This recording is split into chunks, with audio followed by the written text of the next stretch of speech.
여러분 안녕하십니까? 소입니다, 저. 예, 오늘은 그 설교 제목을 뭐로 할까 고민하다가 교회 의미하니까 굉장히 의미심장하고 무겁게 생각하실 분 있는데 어, 산울림의 너의 의미를 생각했습니다. 아, 여기 다들 젊으시니까 아이유의 너의 의미를 하면 더 빨리 오시겠네요, 그죠? 너의 그 한마디 말도 그 웃음도 나에겐 커다란 땡땡 의미가 나가시네요. 예. 지나간 시간들을 되돌려보면 참 교회는 저에게 커다란 의미가 됐던 것 같아요. 저는 그때 교회를 출석하기 시작해서 상당히 시간이 많이 지났는데 특히 학창 시절에 바쁘게 보냈어요. 교회에서 뭐 행사도 엄청 많았고요. 지금 생각해 보면 예를 들어서 성탄절 때 새벽에는 새벽성을 돌았고, 그리고 금요 철야 기도 때는 12시 자정에 시작했거든요. 4시에 끝내, 4시. 그래서 제가 고2 때까지 거기 출석했습니다. 이런 사람이에요, 제가. 그런데 이제 12시 이러고 기도하다가 잤나 봐요. 친구가 새벽 4시에 깨워서 일어나고 보니까 아까름가 딱. 그래서 친구가 하는 말이 기도하다 받았으니 주님이 주신 가름마다, 그런 일화도 생각나고, 그 외에도 뭐 참 그 부흥회도 많았고 사경회도 있었고 바자회 참 행사가 교회에 많았고 추억거리가 참 많았던 것 같아요. 지금 생각해 보면 이제는 참 많이 세월이 바뀐 거죠. 지나간 시절의 이야기입니다. 요즘은 참 모임들이 너무 간소화됐고 주일 예배 중심이 됐고, 그마저도 코로나를 겪으면서 주일 예배도 이제 떠나가는 분들이 생기기 시작해서 상당히 많아졌다고 합니다. 어떤 최근의 통계를 보면은 스스로 기독교인이라고 하시는 분들 중에서, 여러분 가나안 성도라고 들어보셨죠? 가나안 성도. 가나안이 안 나가에 뒤집은 거거든요. 교회 출석을 안 하면서 스스로 크리스찬이라고 하는 사람들을 가나안 성도라고 그러는데, 기독교인 중에 무려 3분의 1이 이 가나안 성도에 해당한다고 하더라고요. 여기에 대해서 여러 가지 원인들이 많이 지적되고 있습니다. 첫째로 교회의 잘못을 이야기하는 사람들이 많아요. 예를 들어서 목사가 교회를 사유하고 전행하고 비리가 많았던 것이 문제다. 그리고 또뭐 교회가 순수성을 잃고 상업주의적으로 운영된 것이 문제다. 또는 정치적으로 편향된 그런 발언과 행동을 자주 했던 것이 문제다. 이런 것들이 교회의 환멸을 느껴서 떠나가게 만들었다. 이렇게 이야기하는 거죠. 일리가 있는 지적입니다. 다른 한편에서는 이것이 이 시대의 불가피한 현상이라고 말하는 사람들도 많이 있습니다. 밀레니엄인 2000년도에 나온 좀 중요한 책이 있어요. 지그문트 바우만이라고 하는 사회학자가 쓴 책인데, 책 제목이 액체 현대입니다. 내용이 뭐냐면 그동안은 사회나 직장이나 그리고 뭐 제도나 전통이나 이런 것들이 우리 개인들을 견고한 고체와 같이 견고하게 지키는 울타리가 되어 왔는데, 최근에는 이게 액체처럼 녹아서 흘러내렸다는 거예요. 우리가 잘 아는 영국 수상 대처가 이런 말을 했어요. 더 이상 사회 같은 것은 없다. 그야말로 이제 개인을 보호하고 지켜주던 사회라는 것은 존재하지 않는다라고 선언한 거죠. 그야말로 각자 도생의 시대가 온 것입니다. 그 무엇도 나를 더 이상 지켜주지 않는 시대. 이 시대는 오직 내가 홀로 판단하고 선택해서 그 결과도 오롯이 내가 책임지는, 이것을 사회학 용어로는 개인화라고 해요. 근데 우리에게 좀 더 친숙한 것은 개인주의가 되겠죠. 개인주의. 이것이 개인화 또는 개인주의가 이 시대에 생존하는 유일한 전략이 됐고요. 이것이 반복되면서 우리의 삶 속에 마치 DNA의 일부가 된 것처럼 들어간 거예요. 이것은 우리의 신앙생활에도 그대로 반영이 됐어요. 영국의 종교학자 그레이스 데이비라고 하는 사람은 이 시대의 종교적 경향, 신앙생활의 트렌드가 뭐냐? 영어로 believing without belonging, 소속하지 않는 신앙, 그야말로 가나안 신앙이죠. 이것이 이 시대의 신앙의 대표적인 형태라고 지적을 한 거예요. 교회를 떠나 개인적으로 신앙생활하는 사람들이 대세가 된 것이죠. 어느새 우리는 아직 그것이 전면적으로 드러난 것이 아닙니다. 소위 선진국은 이미 오래전에 시작했고 훨씬 더 심각한 양상으로 전개됐던 거예요.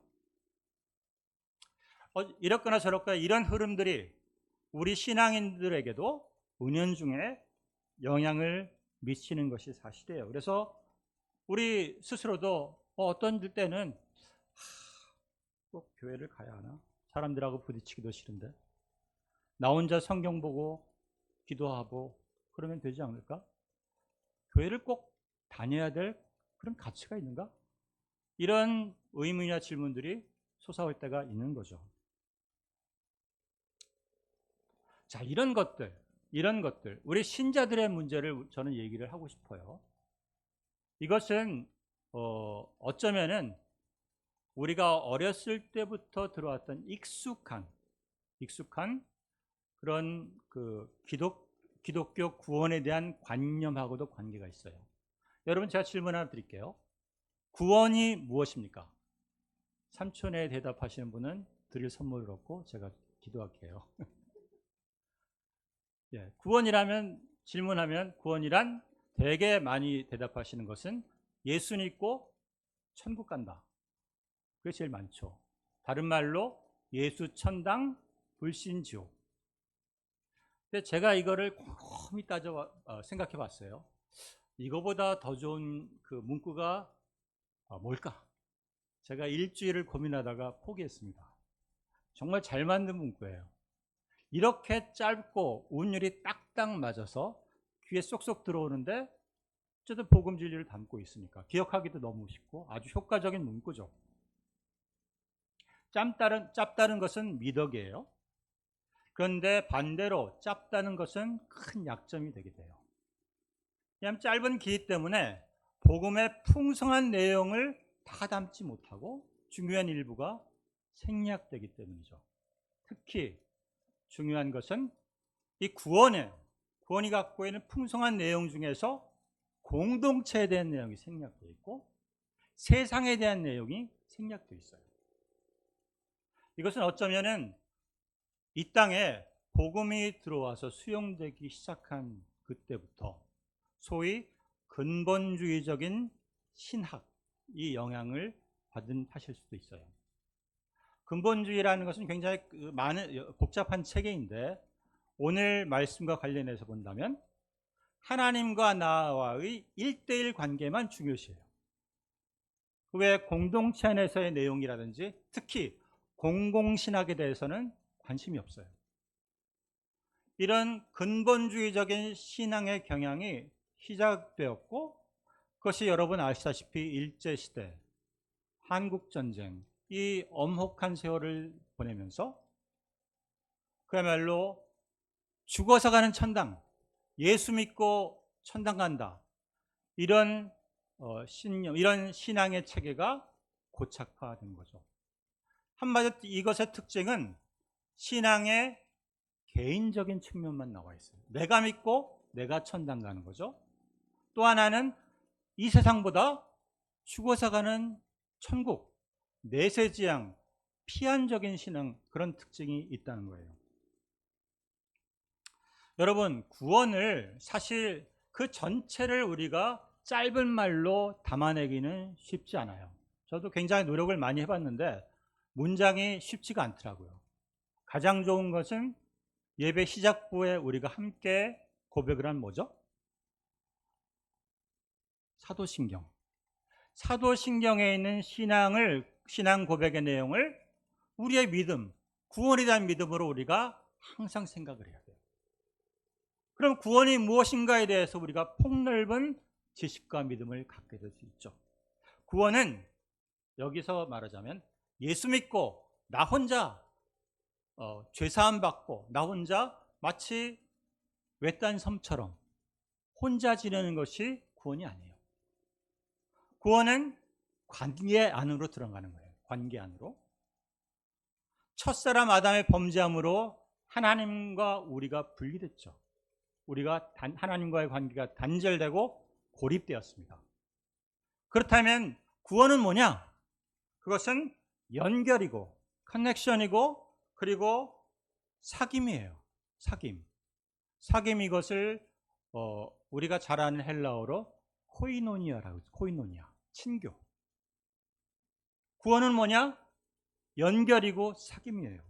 그래서 요한 1서를 보면은 구원에 대해서 하나님과 사귐이고 그리고 우리가 서로 사귐, 즉 믿는 성도들 간의 사귐으로 그것을 표현했어요.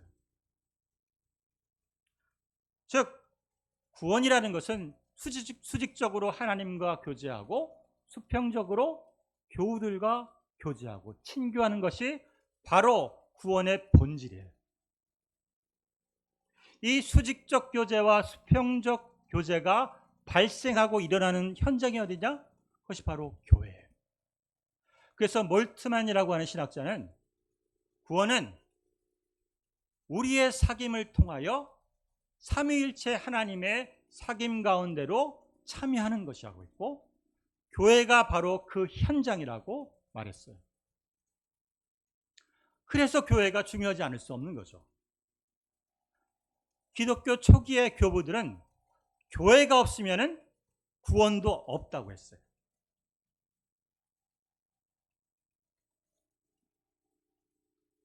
여러분, 교회는 우리의 구원이 실현되고 발전하는 현장이에요. 그 중요함이란 이루 말할 수 없는 거죠. 또한 그 교회 안으로 우리의 부르심이 있어요.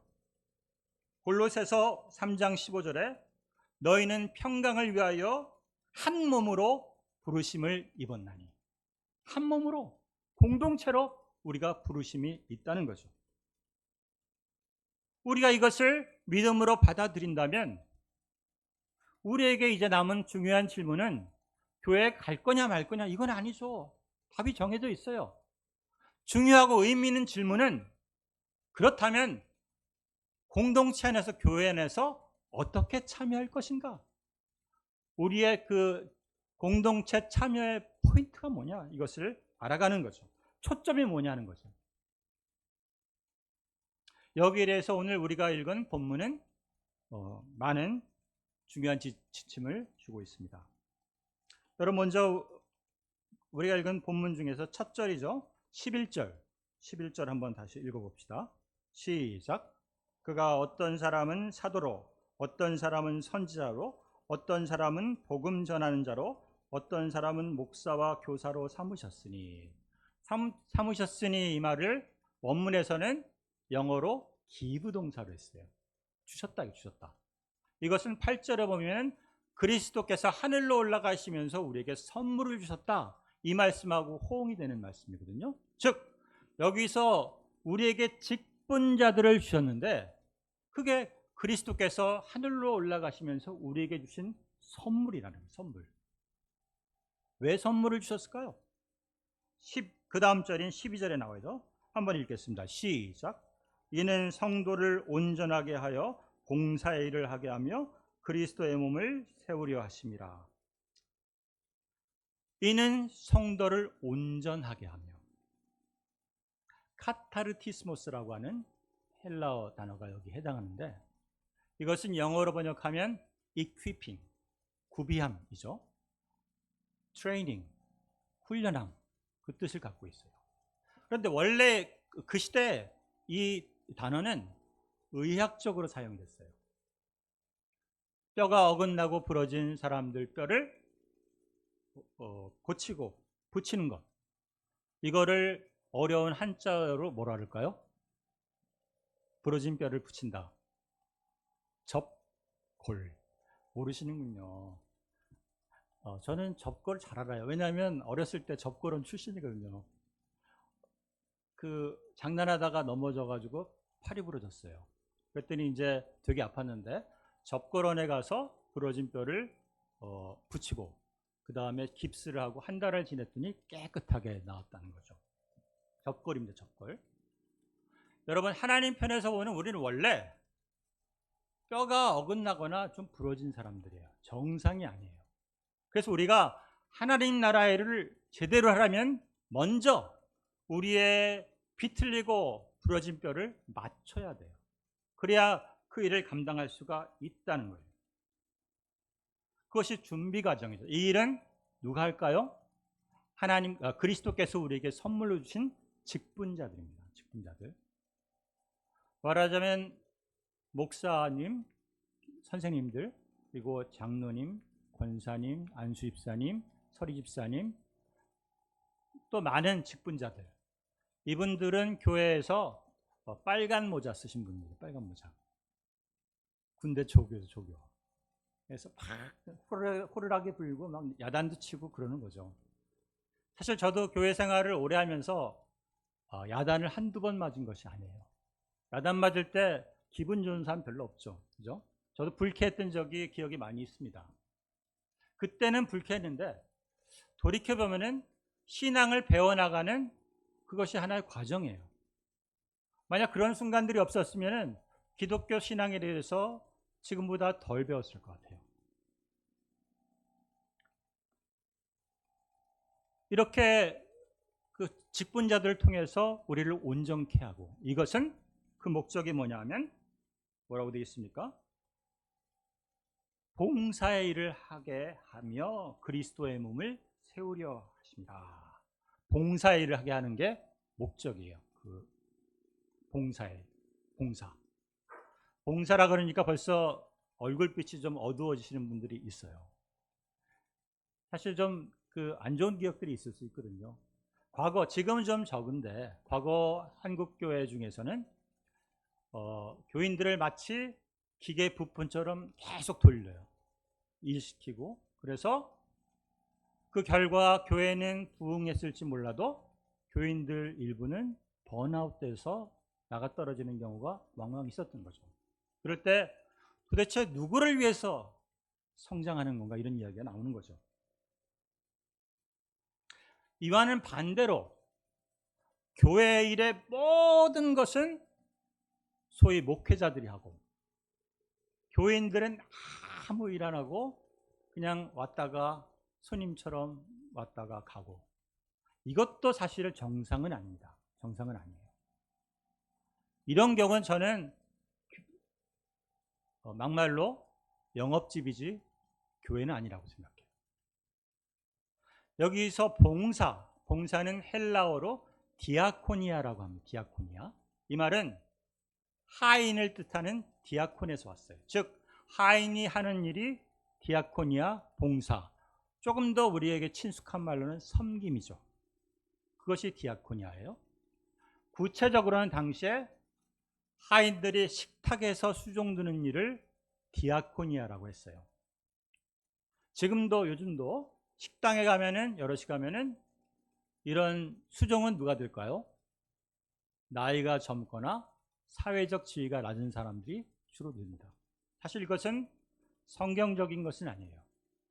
왜냐하면 우리가 잘 알듯이 예수님께서 마지막 만찬 때 갑자기 일어나셔가지고 허리에 수건을 두르시고, 이것은 하인의 태도거든요. 하인의 모습. 하인의 복장을 하고 제자들의 발을 씻기셨어요. 그리고는 하신 말씀이, 내가 주와 또 선생이 되었으니, 주님은 우리가 섬기는 분이죠. 선생님은 그 가르침을 따라가는 사람입니다. 내가 주와 또 선생이 되어서 너희 발을 씻었으니 너희도 서로 발을 씻는 것이 옳으니라. 이렇게 말씀하셨어요. 그러니까 내가 높다고, 내가 대접받을 만한 위치라고, 내가 크다고 대접받기를 자청하는 것은 예수님의 가르침에 어긋나는 거예요. 여러분, 이 섬김, 디아코니아가 이 섬김을 통해서 뭘 이룬다고요? 그리스도의 몸을 세운다 그랬어요. 섬김을 통해서. 종의 노릇, 하인의 일을 함을 통해서 그리스도의 몸을 세운다는 거죠. 이 교회가, 우리가 속한 이 교회가 진정한 그리스도의 몸이 되려면 우리 각자가 하인 노릇을 해야 돼요. 섬겨야 돼요. 봉사의 일을 해야 돼요. 근데 저는 이것을 놓고 왜 섬김일까 하는 거예요. 섬김일까? 그냥 좀 돈 좀 많이 쓰면 안 돼? 아니면은 머리 좋은 사람 머리 쓰고 좀 하고 싶은 일로 하지. 사실 이 디아코니아, 봉사, 섬김, 우리 본성상 안 맞는 거예요. 누가 좋아합니까? 다 싫어하지. 근데 그 많은 여러 가지 할 수 있는 방법들이 있을 것 같은데 다 젖혀놓고 왜 교회를 그리스도의 몸으로 세워가는 일은 오직 섬김이 아니면 안 되는 말이에요. 제 의문은. 생각해 보니까 이 섬김은 그리스도께서 평생 가르치시고 가르치실 뿐만 아니라 몸소 모범을 보여주신 거예요. 여러분, 우리가 잘 아는 마가복음 10장 말씀이죠. 너희 중에 누구든지 크고자 하는 자는 너희를 섬기는 자가 되고 섬기는 자가 되라는 거예요. 이런 가르침을 하셨을 뿐만 아니라 자신도 그러한 삶을 살았고 그것을 이렇게 요약합니다. 10장 마가복음 10장 45절 말씀이에요. 인자가 온 것은 섬김을 받으려 함이 아니요 도리어 섬기려 하고 자기 목숨을 많은 사람의 대속물로 주려 함이니라. 인자가 왜 왔다는 거예요? 하나님의 아들 그리스도께서 이 땅에 오신 것은 그 목적이 뭐라고요? 세상을 섬기려고. 여러분 그리스도께서 우리를 위해 어떤 섬김을 했는지 우리가 잘 알아요. 그 높고 높은 하나님의 아들이 가장 낮고 낮은 세상에 와서 우리를 살리기 위해서 모든 고초를 겪으시다가 십자가에서 피 흘려 죽으시기까지 했어요. 이보다 더한 섬김이 있겠습니까? 따라서 우리가 만일 정말 그리스도인이라면, 그리스도에게 속한 자라면, 예수의 제자라면, 예수를 스승으로 여기고 따라가는 자라면 섬기러 오시고 그 섬김이 가장 중요하다고 가르친 예수님의 그런 모범을 무시하고 섬기지 않는다면 그것이 언어 도단인 거죠. 그리고 섬김을 해야 하는 그리스도의 제자가 되는데 이 그리스도의 제자, 예수의 제자인 교회는 당연히 이 섬김으로 구성이 되고 낮아짐, 겸손과 섬김으로 세워져 나가야 예수의 공동체라고 말할 수 있는 거죠. 고린도후서에서 바울은 너희는 그리스도의 향기라고 했어요. 그 말은 우리의 말과 행동에서 그리스도가 나타나야 된다는 거예요. 그리스도는 가장 낮고 겸손한 자세로 사셨습니다. 근데 만약 우리가 섬김을 외면하고 늘 대접받기를 자처한다면 우리의 삶과 말에서 어떻게 그리스도의 향기가 나타날 수 있겠어요? 우리에겐 섬김이 중요하고 우리 교회가 진정한 그리스도의 몸으로 자라나려면 우리가 한 사람 한 사람 서로 섬기고 이 섬김을 통해서 가능하다는 거죠. 그 다음 이어지는 말씀은 교회가 그리스도의 몸으로 세워져 나가는데 또 다른 측면을 말하고 있어요. 13절 우리가 한번 읽어볼까요? 시작. 우리가 다 하나님의 아들을 믿는 것과 아는 일에 하나가 되어 온전한 사람을 이루어 그리스도의 장성한 분량이 충만한 데까지 이르니라. 이것은 우리 교회가 그리스도의 몸이 되는 데까지 빌드업, 여기서 빌드업이라고 되어 있는 것이 이 세워짐을 오이코도메라고 하는 헬라어를 하는데 영어로 빌드업이에요. 건축, 세워짐이죠. 우리 교회가 어디까지 세워져야 하느냐? 그 목표를 말하고 있어요. 그 목표를 세 가지로 말하고 있는데, 첫째는 뭐라고 있죠? 하나님의 아들을 믿는 것과 아는 것에 하나가 됨. 이것이 첫 번째 목표예요.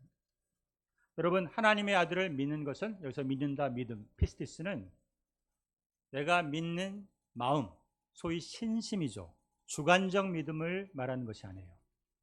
우리가 믿는 믿음의 내용, 객관적 내용이 이것에 해당되는 거죠. 우리가 믿는 바가 뭐죠? 아까 말씀드렸죠. 가장 잘 압축적으로 나타나는 것이 우리가 고백하는 사도신경. 우리는 그렇게 하나님의 아들을 믿고 있어요. 그런데 우리가 이것을 아무리 암송하고 외우고 회중 고백 때 같이 참여한다고 하더라도 우리가 진심으로 이 사실을 믿기 어려울 수가 있습니다. 우리가 노력해도 이 믿음은 우리가 얻을 수 없는 것일 수 있어요. 전 주위에서 많이 봤습니다.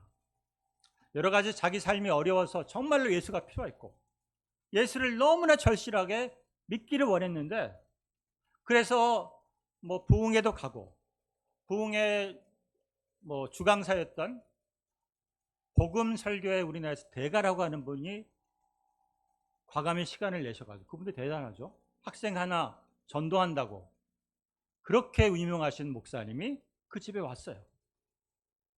그래가지고 이제 그 집에서, 그 학생 집에서 밤새워서 가르치고 대화하고 기도하고 그 시간을 보냈어요. 그런데 결과는 뭐냐? 믿음에 도달하지 못했어요. 여러분, 믿음은 어쨌거나 근본적으로 하나님이 우리에게 주신 선물이에요. 그래서 우리는 감사할 수밖에 없어요. 다른 사람은 그렇게 믿기가 어려운데 우리는 믿어지잖아요. 하나님이 우리에게 은혜를 주시고 우리에게 도움을 베푸시지 않으면 불가능한 일이에요. 또한 우리가 아는 것이라, 아는 것.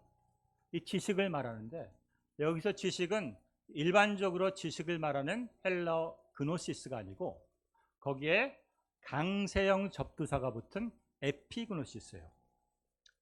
이것은 이제 플라톤 철학에서는 이 단어가 사물의 본질을 꿰뚫는 특별한 지식을 그 뜻으로 사용이 됐어요. 이 지식, 이것은 에피그노시스라고 하는 단어는 1장 17절에 나오는데, 거기서 어떻게 사용됐냐면 하나님이 성령, 지혜의 영을 주셔서 우리에게 알게 하셨다, 이렇게 말하고 있어요. 여기서 알게 하셨다가 이 특별한 지식을 말하는 에피그노시스거든요. 하나님에 대해서, 하나님의 아들에 대한 이런 우리의 지식, 우리가 알고 있는, 갖고 있는 이 내용, 이것은 우리가 연구하고 공부하고 도우면 돼요? 근본적으로 주체적으로 하나님이 결정하고 내가 너에게 주겠다, 성령을 주시고 깨우쳐 주시지 않으면 우리가 얻을 수 없는 지식이에요. 그래서 우리가 믿는 것과 아는 것에 하나가 된다고 하는 것은, 우리가 무슨 당파에서 모여가지고 세미나를 해가지고 우리 이런 방향으로 의견을 모읍시다, 이래서 되는 것이 아니에요. 철저하게 성령 중심입니다. 하나님이 우리에게 역사하셔서 바른 지식을 주시고 바른 믿음을 주시고, 그 바른 지식과 바른 믿음으로 우리가 하나가 되도록 우리가 기도하고 주께서 그 기도를 들어주실 때 이 공동체가 하나가 될 수 있는 거예요. 또 이 하나됨은 사람의 어떤 지적 활동이 반드시 필요하지만 동시에 또 필요한 게 있어요. 여러분, 지성인들이 많은 제가 교회를 가봤는데 거기서 이제 예를 들어 교수들 모임 있잖아요. 워크숍을 가면은 밤새워서 토론을 합니다. 이렇게 복잡한 얘기를 많이 해요. 근데 제가 들으면은 저게 이렇게 중요한 얘기인가? 결론도 안 나요. 싸우다 끝나요. 여러분, 지적인 활동만 의존하면은 그것이 결론적으로 우리에게 무슨 하나됨을 가져올 것 같지만 오히려 반대로 서로 자기의 의를 내세우다 다툼이 생기고 분열로 끝날 가능성이 높아요. 지성활동이 굉장히 중요하지만 철저히 우리를 내려놔야 돼요. 성령이 우리를 인도하고 무엇보다 우리 안에 섬김, 디아코니아가 있어야 돼요. 우리가 낮아져야 우리가 지식을 추구하고 우리가 믿음을 추구하면서도 우리가 하나됨을 유지할 수 있어요. 우리가 겸손하고 정말 지체들을 아끼고 사랑하는 마음 돕고 섬기려는 그 행위가 동반이 돼야 진정 우리의 지식과 우리의 믿음이 우리의 하나됨을 가져올 수 있다는 거예요. 제가 공부했던 이제 프랑스 신학교인데 당시 제가 공부할 때 학장님이 블로셰라고 하는 학장님이었는데 그 당시 한 30년 정도 그 학교를 위해서 일하고 있었어요. 근데 이분은 어떤 분이냐면 프랑스뿐만 아니라 불어권 세계, 심지어 미국에서도 굉장히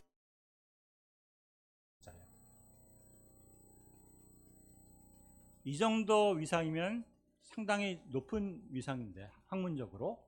그런데 이제 저희 학교가 학부생부터 박사과정까지 60명이에요. 섬개구리 학교예요. 섬개구리 초미니 학교죠. 그러다 보니까 점심시간엔들 교수들하고 학생들이 같이 원탁에 식사를 합니다. 그러면은 제가 3년을 그 학교를 다녔는데 늘 이 블로시 교수가 디아코니아, 식탁 수종을 들어요. 테이블 세팅을 하고 음식을 배분하고 뒷정리를 하고 심지어 테이블을 접어서 날라요. 이거는 사실 그래요. 저는 우리 교회 같은 사이즈를 좋아하는 이유가 여기에선 말 가지고는 안 통하거든요.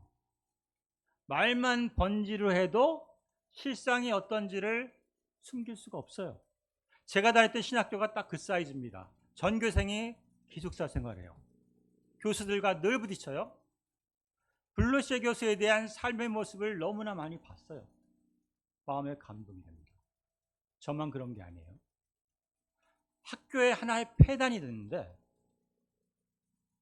모든 학생들이 나는 블루셰 교수처럼 살고 싶다. 이게 유일한 삶의 원리이자 있어요. 나는 블루셰가 되고 싶다. 여러분, 우리나라에서도 지금 사실 뭐 학교에서 그런 움직임이 있다는 것은 상상하기 어렵죠. 근데 프랑스 사람들은 더해요. 얼마나 개인주의적이고 교만한데요. 자부심이 엄청난 사람들이에요. 남들이 칭찬하면 오히려 역으로 반대하는 사람들입니다. 하지만 저희 학교에 60명 전원이 똑같은 마음으로 나의 삶의 롤모델은 앙리 블루셰다 이렇게 얘기했어요. 여러분, 이 섬김이라는 것은 이렇게 임팩이 있어요. 임팩이 있어요. 삶을 변화시켜요. 뿐만 아니라 공동체를 변화시켜요. 이분이 30년을 헌신하고 제가 인터넷에 보니까 90에 가까운데 지금도 여전히 연구활동 하시더라고요. 이분의 그 오랜 헌신과 섬김 때문에 이 작은 60명짜리 학교가 프랑스를 대표할 뿐만 아니라 불어권 전체를 대표하는 최고의 신학교가 됐어요. 여러분, 우리가 어떻게 그리스도의 몸을 만들어갈 수 있겠습니까? 이 교회가 어떻게 참된 교회가 될 수 있을까요? 그리스도의 장성한 분량까지 이룰 수 있을까요? 첫째로 우리 한 사람 한 사람이 낮아져야 돼요. 우리가 낮아져야 돼요. 내가 낮아져야 돼요. 내가. 그래서 섬겨야 돼요. 그리스도의 몸을 만드는 방법은 섬긴 외에는 허락하신 방법이 없어요. 우리가 섬겨야 돼요.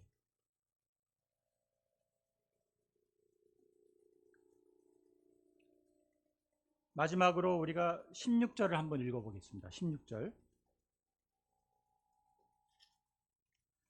함께 읽겠습니다. 시작. 그에게서 온몸이 각 마디를 통하여 도움을 받음으로 연결되고 결합되어 각 지체의 분량대로 역사하여 그 몸을 자라게 하여 사랑 안에서 스스로 세우느니라. 이 교회 성장의 메커니즘을 지금 설명하겠습니다. 문장이 굉장히 복잡해요. 이게 바울의 특기입니다. 바울 스타일이에요. 굉장히 문장이 복문이고 길어요. 그런데 이제 이거를 이제 헬라 원문을 보고 골자만 조금 뽑으면 이렇습니다. 이 문장에서 주어는 몸이에요. body. 목적어는 성장, growth예요. 본동사는 뭐냐? make, do에 해당하는 그런 하다라는 거죠. 만들다. 요걸 찝으면은 교회가 성장하다. 교회가 성장을 이루다. 요게 골자예요. 어떻게? 여러분, 어떻게 교회는 성장합니까? 어떤 방식을 통해서 성장합니까? 그게 본문에 나오는 거죠. 뭐라고 되어 있어요? 마디를 통하여 도움을 받음으로. 마디를 통하여. 마디가 핵심, 마디. 여기서 마디를 나타내는 헬라어 단어는 하페스라고 하는 건데, 마디, 관절을 의미하죠. 첫째로. 그런데 이제 요거를 교회 안에서 도대체 무엇을 의미하느냐에 대해서 전통적인 해석은 교회의 직분자라고 이야기합니다. 목사님, 선생님, 그리고 장로님, 안수집사님, 권사님, 서리집사님, 그리고 성가대 지휘자님, 후회 등등등 많은 직분자들이 있어요. 이분들이 마디예요. 마디, 하페스. 마디를 통하여 도움을 받는다 그랬어요. 여러분, 아까 제가 제가 전 신학교 교수님 한 분 얘기했죠. 그분으로 인해서 학교가 성장했다고 얘기를 드렸습니다. 우리 교회도 이런 하페스, 마디들이 많이 나와야 돼요. 여러분, 믿음을 도대체 어떻게 가질 수 있을까요? 믿음은 보이지 않는 하나님을 믿는 거예요. 어떻게 우리가 하나님을 믿을 수 있어요? 그 통로는 보이는 우리 신앙의 동료를 통해서 배울 수 있어요. 여러분, 우리 주위에 아무도 믿음을 가진 사람으로 보이는 사람이 없다면 우리가 믿을 수 있을까요? 불가능해요. 우리에게 믿음의 선본이 있어야 그분을 보면서 우리에게 믿음의 자극이 오고 믿을 수 있게 되는 거죠. 그 마디들이 있어야 하고 신앙의 마디들을 통하여 도움을 받습니다. 좋은 리더들은요, 도움을 줘요. 생명력이 흘러넘칩니다. 그분들을 통해서 살아나요. 만나면은 즐거워지고 힘이 솟고요. 그리고 신앙에 대한 열심이 회복이 돼요. 좋은 마디가 필요해요. 마디를 통하여 도움을 받음으로 교회가 성장합니다. 그런데 이 하페스를, 이 관절을 그야말로 그 뜻대로, 이게 관절이니까 접촉점으로 해석하는 분들이 있어요. 접촉점. 이것은 누가 접촉을 한다는 거죠? 교우와 교우가 접촉하는 거죠. 여러분과 제가 접촉하고 만나는 거예요. 여러분, 교회는 만남을 통해서 성장합니다. 만남을 통해서. 아까 구원이 뭐라 그랬죠? 하나님과 사귀고 믿는 성도들이 사귐 가운데 참여함이라고 했어요. 구원이 그것이고, 교회 성장도 성도와 성도가 만나서 연결되는 부분에서 시작됩니다. 여러분, 성도의 사귐, 코이노이냐는 엄청난 위력이 있어요. 정말로 우리가 만나서 뻘쭘하게 그냥 있다 시간 보내는 것이 아니고 우리의 삶의 깊은 고민을 털어놓고 서로 나누고 기도하고 격려하고 고민하고 함께 이럴 때 정말로 그 교제의 깊이가 깊어지는 거예요. 여기에 놀라운 역사가 일어납니다. 요한일서 1장에 어느 때나 하나님을 본 사람이 없으되 만일 우리가 서로 사랑하면 하나님이 우리 안에 거하시고 하나님의 사랑이 온전히 이루어지느니라.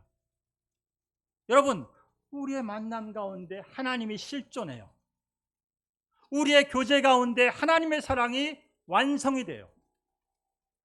이렇게 우리가 삶을 나누고 신앙을 나누는 깊이 있는 교제하는 그 교제, 접촉점을 통해서 어떻게 된다고 했습니까? 연결되고 결합돼요. 마치 건물의 각 재료들이 딱딱 부분이가 들어맞는 것처럼 결합이 되는 거죠. 결합된다는 말은 조금 다른데, 심비바조메논이라고 하는데, 이것은 고대 그리스 예를 들어서 헤로도토스 역사서 같은 데 보면은 적국인 두 나라가 화해하다, 이 용도로 쓰였어요. 그럼 앞에 결합하다는 것이 외적인 행위나 이런 모습들이 딱딱 맞아떨어지고 하나가 되는, 연결되는 모습이죠. 이 심비바조메논, 이것은 내면에서 우리가 서로 화해하는 거예요. 우리 안에 있는 마음의 장벽이 허물어지고 진정한 그런 결합이 이루어지는 거죠.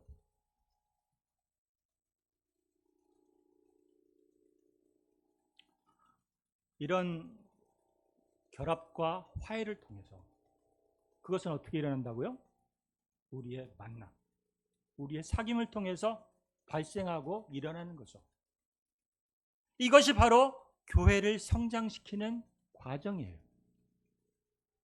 여러분, 사실 이게 쉽지 않은 것은 저도 압니다. 저도 신앙생활을 오래 해서 교회 생활하면서 단맛 쓴맛 봐본 사람이에요.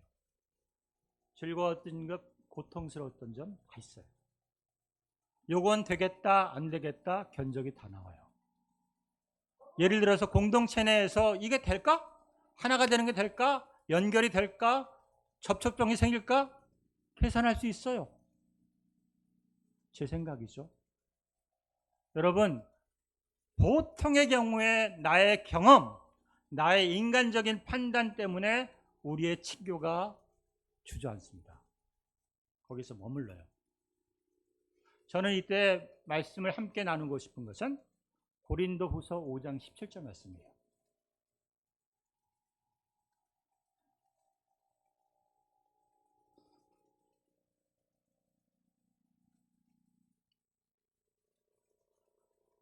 그러므로 이제부터는 누구든지 육신을 따라 알지 아니하겠노라.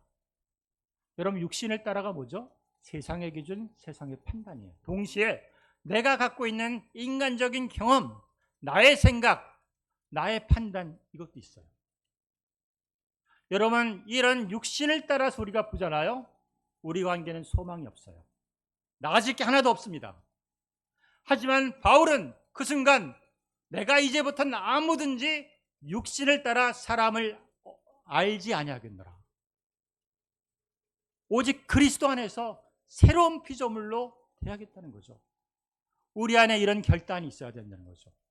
여러분, 우리 모임이 여전히 우리 인간적으로 아직은 미약하고 부족한 점이 많아 보일지라도 그것은 우리의 생각, 우리의 판단에서예요. 여러분, 우리 자신이 어떻습니까? 우리는 구원받았지만 여전히 죄인이에요. 너무나 부족해요. 이런 우리 한 사람 한 사람을 하나님 뭐라고 하실까요? 요한일서에서 그러나 지금은 우리가 하나님의 자녀라. 믿습니까? 그런 믿음이 우리에게 있어야 돼요. 하나님이 우리를 하나님의 자녀로 보세요. 선언하셨어요. 그렇다면 우리가 우리의 형제들과 자매들을 어떻게 봐야 할까요? 하나님의 자녀로 인정해야 돼요. 그리고 비록 부족해 보인다 할지라도 이 교회가 그리스도의 몸으로 자라게 될 것이라고는 하나님의 전망이 우리의 전망이 돼야 돼요. 그래서 그 일을 실제로 실현하기 위해서 우리 한 사람 한 사람이 스스로 겸손해지고 낮아지고 그리고 섬김을 통해서 정말 우리가 서로 하나하나 결속하고 화해해서 그리스도의 몸을 정말로 세워나가는 복받은 저와 여러분 되시기를 주님의 이름으로 축원드립니다.